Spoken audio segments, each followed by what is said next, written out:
এখন অর্গানিক শব্দটা যেমন জনপ্রিয় তেমনই মিসলিডিং। প্রাকৃতিক, পেস্টিসাইড যাই হোক সেটারই অনেকে অর্গানিক বলে দাবি করছে। তাহলে আসলে অর্গানিক, নন জিএমও, জিএমও এই শব্দগুলোর মধ্যে পার্থক্য কি? চলেন আজকে আমরা ক্লিয়ার হই, যাতে আর কেউ এই বিষয়ে বিভ্রান্ত না হন। সাধারণত 3 ক্যাটাগরির ফুড হয়: নন জিএমও, জিএমও আর হচ্ছে অর্গানিক। প্রথমেই যদি নন জিএমওর কথা বলি, নন জিএমও হচ্ছে এমন খাবার যেটার জিন পরিবর্তন বা মডিফাইড করা হয়নি। আরো সহজ করে যদি বলি, শুরু থেকে প্রকৃতিতে যেভাবে ছিল সেভাবেই আছে, বিজ্ঞানীরা এর জিন পরিবর্তন বা মডিফাই করে নাই। নর্মালি আমরা যেসব চাল খাই, তারপর শাকসবজি, ফলমূল, তারপর হচ্ছে দেশি মুরগি, দেশি মুরগির ডিম, দেশি মাছ, দেশি গরু, দেশি গরুর দুধ, এই সব কিছুই কিন্তু প্রাকৃতিক বা নন জিএমওর কাতারে পড়ে। এছাড়া আমাদের দেশে যে এত এত ফসল চাষ হয়, এর প্রায় বেশিরভাগই কিন্তু নন জিএমও বা প্রাকৃতিক। তবে অনেকের হয়তো হাইব্রিড নিয়ে কনফিউশন থাকতে পারে, যে হাইব্রিড তার মানে হয়তো এটা জেনেটিক্যালি মডিফাইড, কিন্তু আসলে না, হাইব্রিডও প্রাকৃতিক। মনে করেন সাধারণ আলু থেকে আমি বেছে বড় আলুগুলা আলাদা করে ওইগুলা উৎপাদন করলাম, তো ওইটাই কিন্তু হাইব্রিড বা উন্নত জাত। এরপর জিএমও, জেনেটিক্যালি মডিফাইড অর্গানিজম, যেটা কীটনাশক প্রতিরোধী উৎপাদন বাড়ানোর জন্য বিজ্ঞানীরা ল্যাবরেটরিতে এটার জিন পরিবর্তন করে ফেলেছে। এর মানে এইসব খাবার খেলে আপনার দীর্ঘমেয়াদী রোগ হতে পারে। যদিও বাংলাদেশে এগুলা খুব একটা অ্যাভেলেবেল না, তবে কিছু জাতের ভুট্টা আছে, তারপর বিটি বেগুন নামে এক ধরনের বেগুন আছে, ওইটা জিএমও।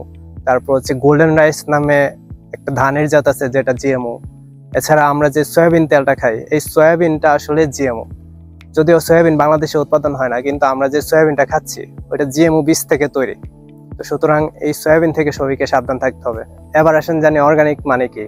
প্রথমে অর্গানিক হইতে গেলে বীজ অর্গানিক হওয়া লাগবে, তবে কিছু কিছু ক্ষেত্রে নন জিএমও বীজ হলেও চলবে, যেটা প্রাকৃতিক আর কি।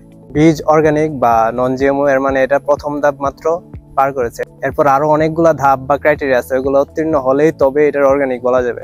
যেমন যেই জমিতে উৎপাদন করা হয়েছে সেই জমিতে কোনো প্রকার সার, কীটনাশক বা রাসায়নিক ব্যবহার করা যাবে না। এমনকি সেখানকার বায়ু, পানি সবকিছুই দূষণ মুক্ত হতে হবে। এটার আশেপাশে একটা বাফার জোন থাকা লাগবে 20 থেকে 50 ফিট, যাতে কেমিক্যাল যুক্ত জমির প্রভাব না পড়ে। অনেকের প্রশ্ন থাকতে পারে যে বাংলাদেশে কি অর্গানিক চাষাবাদ সম্ভব? না, এখনো পর্যন্ত হয় না। তবে যদিও কিছু কিছু অঞ্চলে হতে পারে, যেমন সিলেটের কিছু অঞ্চল আছে যেখানে আবহাওয়া ভালো, সেখানে হয়তো অর্গানিক চাষাবাদ করা যেতে পারে, কিন্তু শিওর না।